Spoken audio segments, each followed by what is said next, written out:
This one is simple. Simone ist etwas dominant. Yeah, if there's anything unclear here, let me know. She's not a dominatrix, she's just dominant. Yeah. And here's the second half, müssen Sie wissen. So here we see the verb is actually, sorry, I forgot something. So I told you that this is position 2.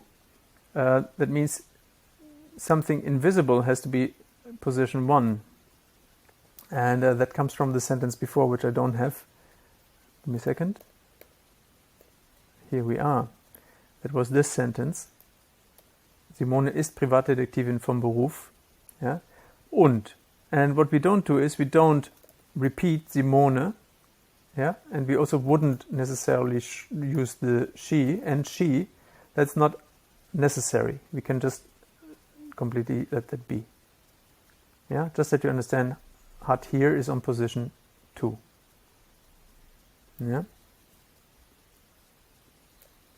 So, Simone ist etwas dominant, müssen Sie wissen. Now, dominant was clear, müssen Sie wissen. So here the verb is at the end. Oh, sorry, there is one at the end, of course. There is, this one looks again like it is position 1, but it's actually not. It's position 2. And that's because this whole thing here is position 1. And don't worry about these things, yeah, I'm just pointing this out.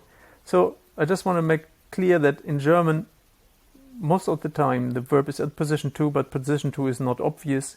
And if you have 2 verbs, the second one always goes to the end. And there's a bit more to it as we will go. But this one is the one that is relevant because it gets the ending that fits to the subject. Yeah? Sie, which is a word you will struggle with a lot. With a capital S, it addresses the reader. You. Yeah, make this a capital U, sir or madam. So this is an official address. So the author is communicating with us. You, that you're listening to me, must, actually it's one S, right? But must, what? Simone is a bit dominant. You must wissen. And wissen is a beautiful word.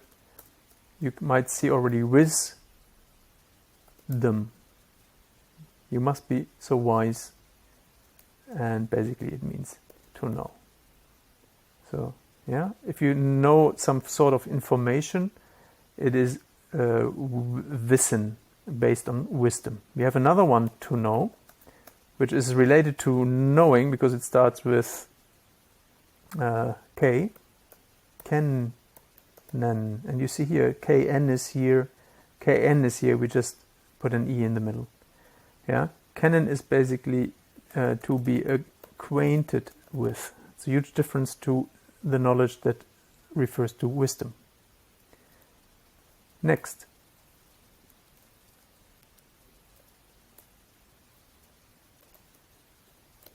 Zusammen lösen Simone und Stefan schwierige Fälle. Look at the verb. 1, 2, lösen. Lovely. Lösen, maybe you see already, or if I do it like this, to lose. Yeah? But it doesn't mean to lose. It actually means to lose, make something loose. And what they lose is a problem. They loosen it up. And therefore they solve problems. Yeah. So you see here losing, yeah, solving, and you see who is solving. It's not this one, it's this one. There's names. Names usually are the ones doing things. And by the way, the persons or things that are doing the action, they are called the subject. Yeah, Simone and Stefan are one subject. They appear as a group, and therefore the verb ends in N. So they solve something, and what they have a private detective agency. So what do they solve? They solve Fälle, and like in grammar, something that has fallen from the skies, that's a case. Yeah. Somehow Fälle comes from something that has fallen, and simply cases. So Simone and Stefan are solving cases. You don't have to understand schwierig, and you don't have to understand zusammen. Not yet. Yeah? Sam is a very interesting word. We get to this for sure later on. And there was this sentence, als sie ins Büro kommt. So this is a tricky one. Don't worry about it now. But you see here is a small letter Z. And we take a look at the verb. Second position, no verb. Ins Büro cannot be anything of value for us. So the verb is at the end. And there's a reason for this, which I will not go into in the first lesson. Yeah, it has to do with als. So verbs can also be at the end. And kommt is easy, hopefully. Yeah, you see here, komm, to, come. I hope you see the connection. And she comes in to the bureau. So who's coming into the bureau? We have been talking about, if it's not clear who, then it is the person from the very last sentence, which we refer to with sie. She. So she comes into the office. And the als closest to English would be the word as. So as she comes into the office. Whether that always works, I'm not sure, but for now let's stick to this. Yeah? As she comes into the office, let's take the second sentence and put it below. Sieht sie einen Kaffeefleck. So sieht sie, we have to see. And you remember from before, sometimes a whole sentence here can be position 1. And that makes this position 2. So here we have our verb, sieht. And sieht is pronounced a bit differently than the English word to see, but you hopefully see the relation. Sie, see. And the base form of sieht is sehen. And maybe this gets more obvious. Sehen. To see. So someone is seeing something, so we are talking about she, yeah? So here again, she sees something. And well, you see hopefully this word, café. So she sees something with a coffee. And there is even more information. Auf, we will not go into this. Ihren is not relevant, but I see document. So she sees coffee and documents. And how do you combine coffee and documents? Of course, by spilling coffee over your documents. That's the logic here. So ein Mist. Well, if you see coffee on your documents, what do you feel and say? Yeah, you're not talking about fog, mist in English. It's a false friend. Mist is actually something that kind of smells and that you put on your strawberries, but not on your table, on the field. So this is manure. Yeah, it's a false friend. Imagine you're putting manure on your strawberries in your garden while it's very misty. Very easy to remember. Let's see what she does now. And again, it's still she. We are still referring to the same person. So if the she is not clear, you have to go back until you see a name. And then you will see, that's that person. And sie is referring to a female being, as you might have seen with the translation. So sie, someone, she. And now 1, 2, here's the verb. The und we can delete. Und is like a full stop. So versuchen, at one point you will learn that suchen has nothing to do with such, but with search. And you see the ch here, we have in search and the s. So she's searching, would be nice. Well, maybe she's searching the documents. Zu retten, zu means to. And retten, not sure whether there is an association. Let's say it reminds me of rats, and you try to save the rats. Yeah? Saving rats is a good thing.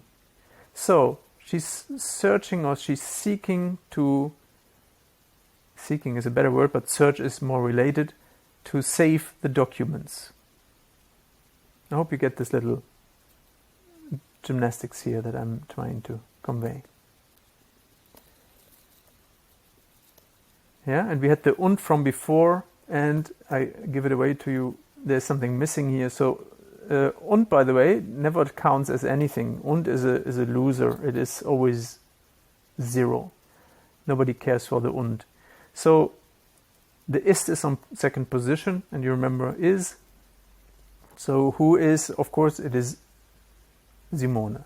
Yeah, sie ist. What is she? Well, again, with ist, you look at the end. Even though there might not be a verb here, there is at least something that helps us understand what she is. Vorsichtig. And this is irrelevant here. Vorsichtig. And the word Sicht is in there, which is in English pretty similar.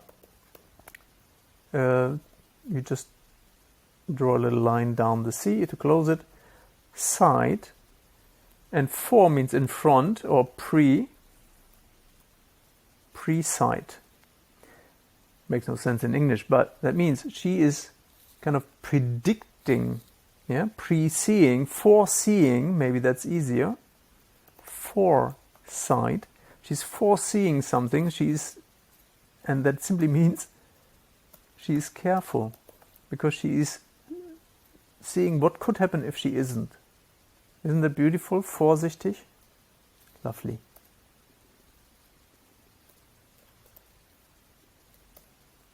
In diesem Moment kommt Ihr Assistent Stefan ins Büro. Let's look for the verb. Well, in to diesem, hopefully you learn soon that verbs can never end in em. So this cannot be the verb moment not. It's capitalized. The verb is here. And you might already recognize kommt, because you see it's so similar to English. Come, and very likely comes. So who is coming? It's not the moment that's coming, even though moments might come all the time. It can then only be this one. Ihr Assistent Stefan. Assistant Stefan is coming where? Into the bureau. So in this moment comes her assistant Stefan into the bureau. All you need to know. Last sentence. Sieht nervös aus, second position, and you see we have talked about sehen before, to see. It's a bit tricky here, because this is a bit advanced, but so means he, and if we translate this as he sees nervous, which hopefully you understand, he sees nervous out makes no sense at all. So that's because aussehen is actually a completely different word than sehen. Aussehen means to look. So he doesn't see nervous out, he actually looks nervous, and that makes a lot more sense. So this aus here has no particular meaning. It is really part of aussehen and is separated, and these are called separable verbs, just as a taster for what is about to come. Yeah? So he looks nervous. That was it. Well, half an hour. I'm afraid I will see. The later videos might be a bit shorter. Hope you enjoyed this and got something from it. Again, there's nothing you fully have to grasp or to remember. I will do this for every lesson in this course, and you should see its benefits soon. Thank you for your attention, and enjoy the rest of the course.